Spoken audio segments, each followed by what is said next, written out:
Un altre dels eixos prioritaris de l'acció al capdavant d'aquesta regidoria.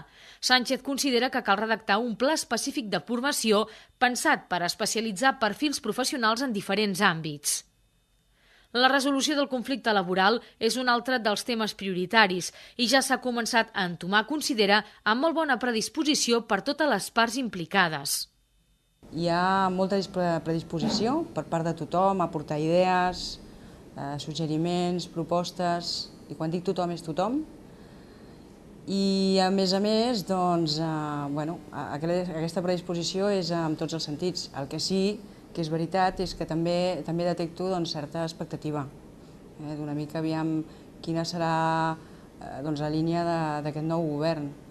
És veritat que s'ha obert una via de diàleg i això és positiu, però s'ha d'anar veient com es desenvolupa. Obrir una via de diàleg on tothom pugui parlar i aportar la seva veu com a mínim, jo me n'adono si de cas que la gent ho ha valorat bastant positivament. La tercera línia de treball en aquesta regidoria és millorar i aprofundir en la coordinació existent ja amb la resta d'efectius policials al territori. A la visita amb els Mossos d'Esquadra i amb bombers, doncs una mica ha corroborat el que ells mateixos em deien, que destacaven aquesta bona coordinació. Aquesta bona coordinació a tots els nivells i amb el que sí que s'ha de destacar que és imprescindible també una bona relació personal que hi és. I sobretot que tothom, jo entenc que té bastant assumit quines són les seves funcions i competències.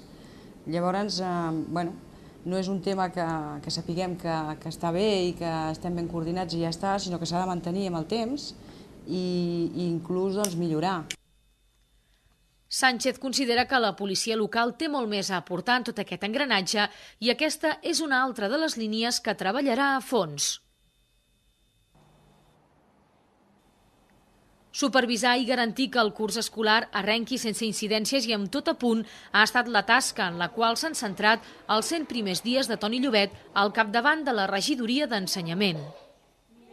Un cop iniciat el curs, l'objectiu immediat és fer seguiment de l'estat en què es troben els compromisos d'obra de nous equipaments amb la ciutat.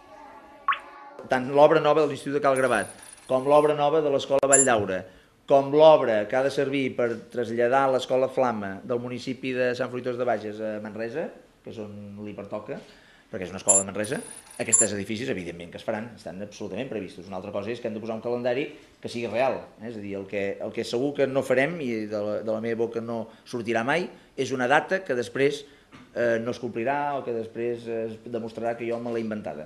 Per tant, amb la Generalitat estem treballant el tema i, evidentment, durant aquests propers cursos i durant aquesta legislatura està clar que es posaran en marxa aquestes edificacions. És a dir, que el calendari el direm quan sigui real.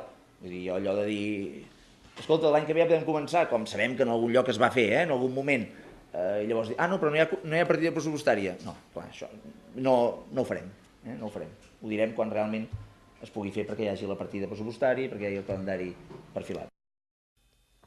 L'IES de Cal Gravat és un dels centres que ja hauria d'estar construint-se.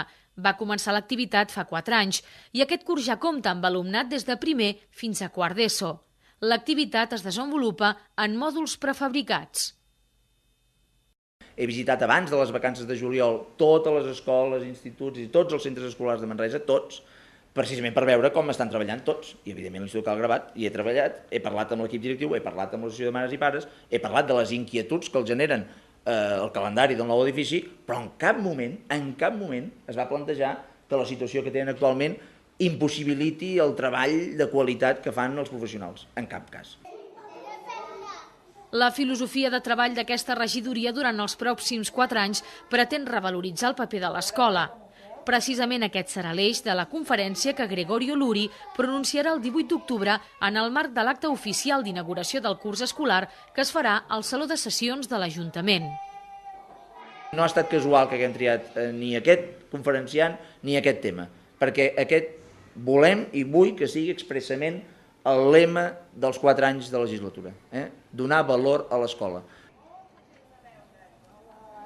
En el marc d'aquest plantejament, la regidoria d'ensenyament està preparant un pla que recull una nova línia d'acció del govern pel que fa als centres educatius que gestiona directament.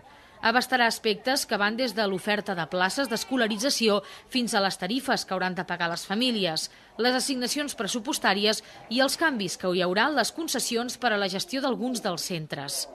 Tot plegat s'establirà amb uns paràmetres que buscarà l'equilibri entre la realitat econòmica vigent i els objectius de govern en matèria educativa. A nivell extern es mantindran els programes i accions paral·lels com ara l'Educa en Manresa o el cicle de xerrades promogudes des de la Federació d'Associacions de Mares i Pares de Centres d'Ensenyament de Manresa. També s'obrirà de nou a la ciutat el debat sobre els programes educatius de ciutat. Tornem a obrir una mica el debat per veure com a ciutat què creiem que hem de fer perquè tots siguem una mica escola i tinguem una ciutat cada cop una mica més educada, no? L'arrencada del curs ha coincidit amb la interlocutòria judicial que qüestiona el model d'immersió lingüística de l'escola catalana. L'Ajuntament es va adherir al manifest que la plataforma Fem Escola ha difós a favor de l'ús del català a les escoles com a eina de cohesió social. El reconeixement a la immersió escolar, el reconeixement a l'acollida que es fa a l'alumnat que ve a Catalunya a viure, el reconeixement a la cohesió social que això comporta és un element, ho hem dit moltes vegades, irrenunciable completament. L'etapa d'aprenentatge a l'escola té un espai complementari d'educació en el lleure que assumeix la regidoria de joventut, al capdavant de la qual hi ha Àuria Caus. La seva serà una tasca de dissenyar accions i activitats destinades a complementar aquesta fase evolutiva dels joves i centrant-se sobretot en l'etapa adolescent. Estic parlant de motivar-los, de que els joves, quan es comencen a fer, no se'ns desviïn. És a dir, per exemple, es fan accions per intentar apartar-los de l'alcohol, alternatives que no siguin totes sortir a la nit, sinó que es puguin fer altres coses, acostar-los a la cultura i, evidentment, amb educació també hi treballarem perquè se'ns encarrilin bé. Joventut en un extrem i gent gran en l'altre, dos dels col·lectius que més aporten en termes de participació ciutadana a la ciutat. Aquesta és la segona gran àrea que gestiona la regidora, amb l'objectiu principal d'introduir nous formats de participació, bo i mantenint l'esquema vigent a través dels consells municipals sectorials que ja funcionen. S'han de mantenir els consells sectorials, gent gran, educació, tots els que hi havia, però tot i així potser seria més motivant també alhora obrir processos de participació puntuals, és a dir, per projectes oberts i tancats, i que hi hagués gent durant un període de temps interessats en el projecte en si que participessin, és a dir, que el projecte s'obrís a la ciutat, es participés, s'obrís i es tanqués. Les polítiques d'envelliment actiu seran el tercer aspecte en el qual Àuria Caus treballarà a fons en tant que regidora de gent gran. L'objectiu en aquest mandat serà aconseguir implicar la gent gran en la vida política, econòmica i cultural de la ciutat. Un horitzó que es vol aconseguir posant a l'abast oportunitats i mecanismes que permetin als nostres padrins viure els projectes de ciutat en primera persona i contribuir a la seva realització. El 2012 es commemora més l'Any Europeu de l'Envelliment Actiu, una celebració que donarà una oportunitat única a la ciutat per avançar en aquesta matèria. És una de les grans novetats del govern de Convergència i Unió a Manresa, tot i que encara no ha donat cap resultat concret. La regidoria de comarca que encapçala Miquel de Vins vol posar en pràctica una nova política de bon veïnatge, d'estendre la mà, segons explica, a la totalitat de municipis del Bages. Mantindre un contacte amb tots i cada un dels pobles i amb tots i cada un dels alcaldes o persones responsables de cada ajuntament envers a la comarca. Aquest serà un primer pas i un cop haguem mantingut una primera reunió o unes primeres trobades, veurem quines necessitats i en què se'ls pot ajudar des de Manresa a la comarca, que jo crec que es poden fer moltes i moltes coses conjuntament.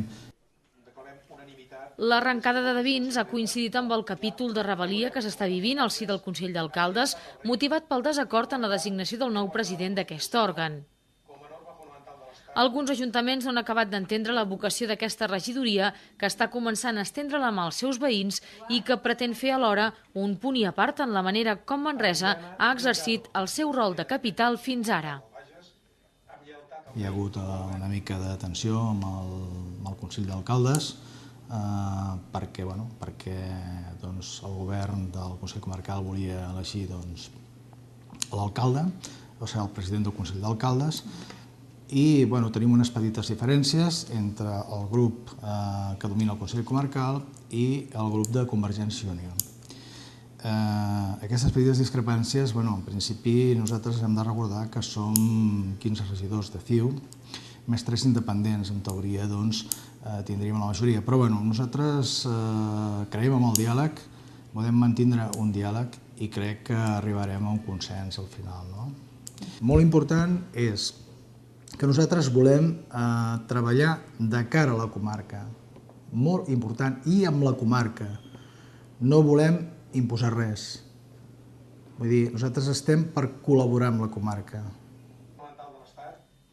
Exercir la capitalitat sense imposicions, d'una banda, i garantir que les polítiques de promoció de l'habitatge públic es mantinguin en actiu malgrat la crisi són els dos objectius de la regidoria de Devins, que també gestionarà habitatge i rehabilitació durant aquest mandat.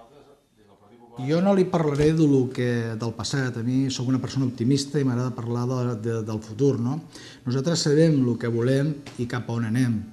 I torno a repetir, nosaltres intentarem donar-li l'impuls a la comarca que creiem que pot ser millor que el que hi ha hagut fins ara, però sense criticar el que han fet els d'abans. Torno a repetir, nosaltres mirem cap endavant, mai cap enrere. Fòrum seguirà sent el puntal de les polítiques d'habitatge a Manresa, tot i que amb un paper substancialment diferent al que ha vingut desenvolupant durant els darrers anys de bonança. Els grans projectes s'han acabat. Estem en el govern, com sembla que algun cop ho ha comentat el mateix gent, de les petites coses. Estem per fer petites coses i poquet a poquet. Per què? Per no entrebancar-nos. Vull dir, les macroestructures, això s'han acabat. S'han d'anar fent accions puntuals, concretes, i en les quals es disposi del finançament adequat per poder-les fer. Estretors econòmiques davant una demanda d'habitatge a un preu assequible que fins ara només possibilitava la vivenda de promoció pública. Hi ha molts habitatges que estan sortint al mercat i la meva humil opinió és que encara en sortiran més. Miri, pensi que en el moment que les entitats bancàries posin el seu parc immobiliari al carrer, n'hi haurà, com vulgarment es diu, per dar i per vendre. I uns preus bastant més ajustats dels que ens hi ha a l'actualitat. El preu de l'habitatge fins ara ha estat desorbitat, ha estat totalment desfasat i jo penso que això li cal una regularització. I regularització en quant a preus. Vull dir, els preus que s'han estat pagant fins ara jo no penso que els tornem a veure mai més. El nou govern de Manresa busca, per damunt de tot, la proximitat amb els ciutadans. Una interlocució directa que permeti establir un marc de relacions fluid i estable a partir del qual es puguin atendre les demandes veïnals amb més celeritat. Escoltar, consensuar i actuar en conseqüència són els conceptes que centraran la missió de la nova regidoria de Ciutadania i Barris que gestiona Joan Calmet. En aquest sentit, els 100 primers dies de govern del regidor han servit per reunir-se amb les 22 entitats veïnals de la ciutat. El món veïnal, el món de les associacions de veïns és riquíssim, és actiu i ens farà una funció, jo penso que fonamental, per entendre el dia a dia i les inquietuds dels veïns de Manresa. La principal preocupació a peu de carrer, l'economia, la falta de feina i els problemes socials que això genera. Pel que fa a les reivindicacions dels ciutadans... Aquí potser ja ens n'anem a tota una sèrie de coses, això que hem dit, les coses petites, però que pel qui les pateix no són tan petites. Els forats al carrer, la brutícia, els sorolls, l'incivisme, els arbres que no es poden a temps o que es poden d'una determinada manera i que molesten i que fan malbé les voreres, En alguns barris preocupa el servei del bus, perquè es consideren desatesos. Calmet espera poder articular una porta d'entrada de les inquietuds i problemes provinents dels barris per distribuir després cada una de les demandes als regidors competents. En aquest sentit, aposta per un teixit associatiu, viu, dinàmic i participatiu. Perquè per nosaltres és el canal de comunicació ideal. No és l'únic, perquè no és l'únic. Sí que s'ha de destacar que és imprescindible també una bona relació personal que hi és. I sobretot que tothom, jo entenc que té bastant assumit quines són les seves funcions i competències. Llavors, no és un tema que sapiguem que està bé i que estem ben coordinats i ja està, sinó que s'ha de mantenir amb el temps i amb quina serà la línia d'aquest nou govern. És veritat que s'ha obert una via de diàleg i això és positiu, però s'ha d'anar veient com es desenvolupa. Obrir una via de diàleg on tothom pugui parlar i aportar la seva veu com a mínim, jo me n'adono si de cas que la gent ho ha valorat bastant positivament. Hi ha molta predisposició per part de tothom a aportar idees, suggeriments, propostes, i quan dic tothom és tothom. I a més, aquesta predisposició és en tots els sentits. El que sí que és veritat és que també detecto certa expectativa. Un altre dels eixos prioritaris de l'acció al capdavant d'aquesta regidoria. Sánchez considera que cal redactar un pla específic de formació pensat per especialitzar perfils professionals en diferents àmbits. La resolució del conflicte laboral és un altre dels temes prioritaris i ja s'ha començat a entomar, considera, amb molt bona predisposició per totes les parts implicades. La tercera línia de treball en aquesta regidoria és millorar i aprofundir en la coordinació existent ja amb la resta d'efectius policials al territori. A la visita amb els Mossos d'Esquadra i amb bombers, una mica ha corroborat el que ells mateixos en deien, que destacaven aquesta bona coordinació a tots els nivells i amb el que